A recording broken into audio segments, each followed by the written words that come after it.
Canada से भारत के रिश्ते अब तक के अपने सबसे खराब दौर में है। बीते कई दिनों से दोनों देशों में तनाव की स्थिति बनी हुई है।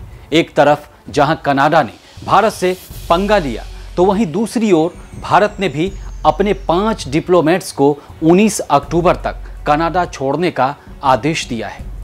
देखने में तो तनाव सिर्फ हाल फिलहाल का नजर आ रहा है, लेकिन इसकी वजहें बहुत पुरानी है। भारत कनाडा के संबंधों की किताब में पुराने पन्ने पलटेंगे तो आपको हाल फिलहाल की स्थिति साफ नजर आने लगेगी। आज इस वीडियो में हम आपको 5 पॉइंट्स में बताएंगे कि आखिर कनाडा भारत से इतना चिढ़ता क्यों है, क्यों भारत और कनाडा की दोस्ती लंबे वक्त तक नहीं चली, क्यों भारत और कनाडा की दोस्ती लंबे वक्त तक नहीं चलती। इस वीडियो में वो सारी जिम्मेदार घटनाएं आपको बताएंगे जिसकी वजह से अक्सर भारत कनाडा आमने सामने आ जाते हैं। नमस्कार, भारत एक्सप्रेस में आपका स्वागत है। मैं हूं हरशंकर कुमार। भारत और कनाडा के बीच तनाव का सबसे पहला कारण खालिस्तानी कनेक्शन है। कनाडा पर अक्सर खालिस्तानी आतंकियों को शरण देने का आरोप लगता है। भारत की ओर से घोषित खालिस्तानी आतंकियों को कनाडा अपने देश में शरण देता है, चाहे पूर्व पीएम इंदिरा गांधी की हत्या हो या 23 जून 1985 को हुआ वो विमान हादसा। इन दोनों घटनाओं में खालिस्तानी कनेक्शन सामने आया। उस वक्त कनाडा के पीएम जस्टिन ट्रूडो के पिता पियरे ट्रूडो थे।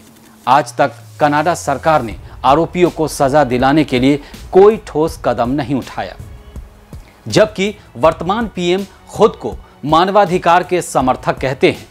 तो जाहिर है कनाडा में खालिस्तान आंदोलन का समर्थन करने वाले कुछ समूह हैं, जिससे भारत की चिंता बढ़ती है।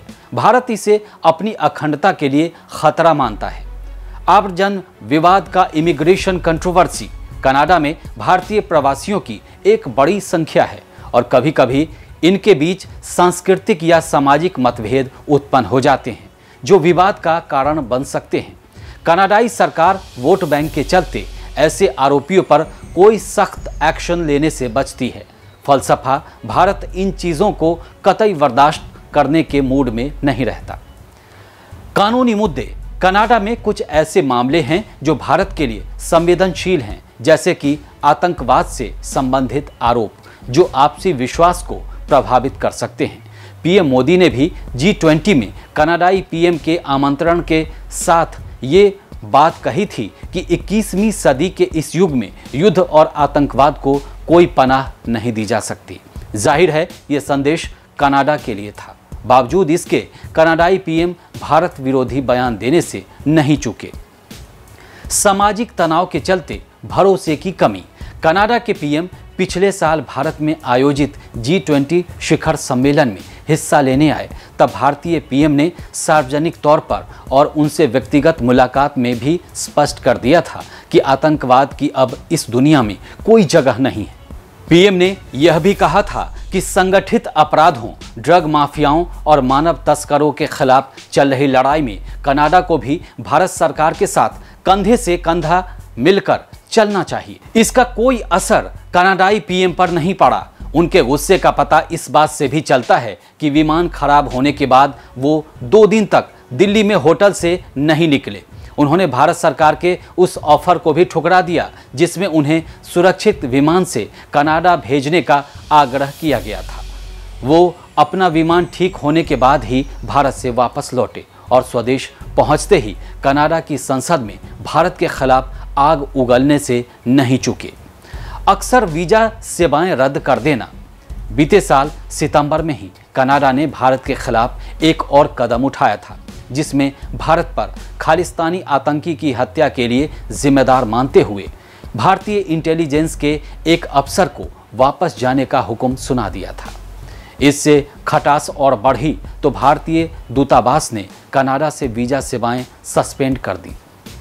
जनवरी 2024 में एक बार फिर कनाडा ने भारत पर तीखे आरोप जड़े और इसे विदेशी खतरा तक कह दिया। यह भी कहा कि भारत कनाडा में हो रहे चुनाव में हस्तक्षेप कर सकता है। भारत ने इसका विरोध किया और कहा कि कनाडा हमारे आंतरिक मामलों में दखल दे रहा है। इसी साल यानी अप्रैल 2024 में भारत का गुस्सा एक बार फिर सामने आया जब कनाडाई पीएम की मौजूदगी में खालिस्तानी समर्थकों ने नारे लगाए। भारत सरकार ने इसका विरोध किया, लेकिन कनाडा सरकार ने इसको यूं ही जाने दिया और सीरियस नहीं लिया।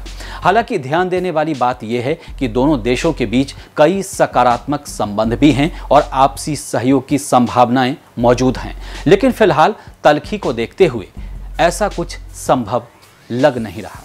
खैर, दोनों देशों के रिश्तों पर आपकी क्या राय है, हमें कमेंट बॉक्स में जरूर बताएं। फिलहाल इस वीडियो में इतना ही। नमस्कार।